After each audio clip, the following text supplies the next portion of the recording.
All right. So good morning, everyone. We're going to go ahead and begin with Unit 1.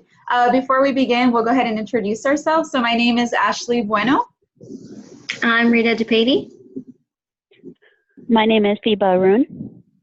So we wanted to just give a brief overview of the Horizon reports. We kind of were looking through them, we're looking at the layout, and then we're kind of finding some things that stood out to us.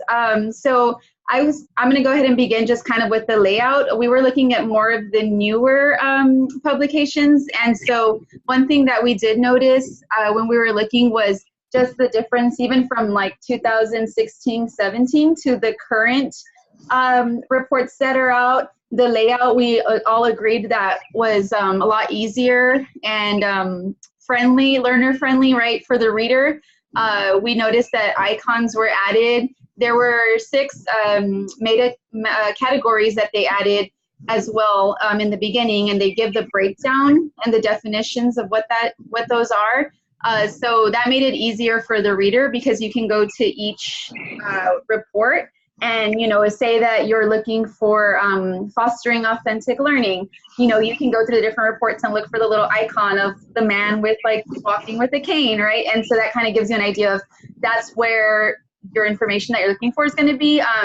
Another example would be tracking and evaluating evidence. So that icon was kind of a little screen with like data on it. So same thing, you can go through the different reports and find the one that best fits your needs. So we thought that was pretty neat. And at the beginning, we noticed that in every article too, there's kind of like an overview. There was also different resources at the end of each article that provides you with additional tools. Say that you were interested in wanting to learn more about a particular topic, you can go and click on those links as well, and it would take you to that. Policy leadership was something that stood out to us too, because it gave us as educators more information on kind of the what of the topic, right? And so we all agreed that that was another interesting part to look at. So now I'm going to go ahead and just turn it over to Rita. She's going to give some more information about some things that stood out to her. So one of the other trends that I noticed throughout the articles from the 2016 to 2019 is that there's been a continued focus on redesigning learner spaces.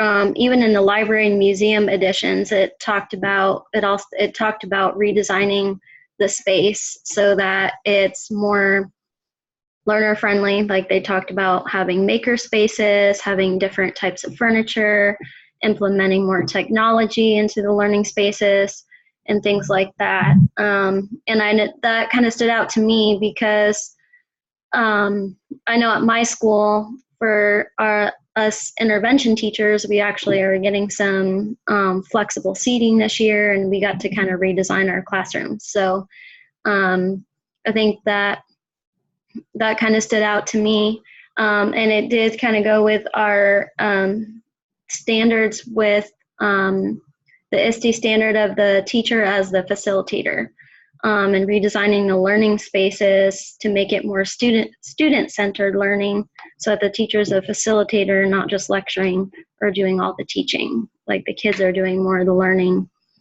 And another thing that stood out to us is over the years, the focus has gone from being on digital literacy, like kids knowing how to use computer programs or knowing what they are, to digital fluency. In the newest Horizon report, the 2019 one, the focus is now on digital fluency, like making sure that students know how to use technology to create things, to apply their learning, to better prepare them for going into the workforce. So those were some of the things that stood out to me and to us. All right, go ahead, Fiba. Okay. I wanted to focus more on digital equity, and the article stated that in some developing countries, the access to internet is not the most important thing. First, they need access to electricity, and I know in a lot of places they don't have that access to electricity, first of all, and then later on the other things will happen. I work in a Title I school, so a lot of my students don't have access to technology at home. So at the school, we try to give them as many opportunities as possible to work with devices and computers. And I know a lot of our teachers, they go to Donors Choose to ask for devices because we only have a certain number of devices at our school. So giving students opportunities, especially when they don't have those opportunities at home, is very important because this is the future. They need to know how to work with technology. They need to learn how to code. They need to learn how to do all of these. Female students have less of an opportunity with devices than male students. So that's also something I feel needs to be worked on, giving female students more opportunity to do those sorts of things and sparking an interest in them to get into coding and to get into more technology related activities as well.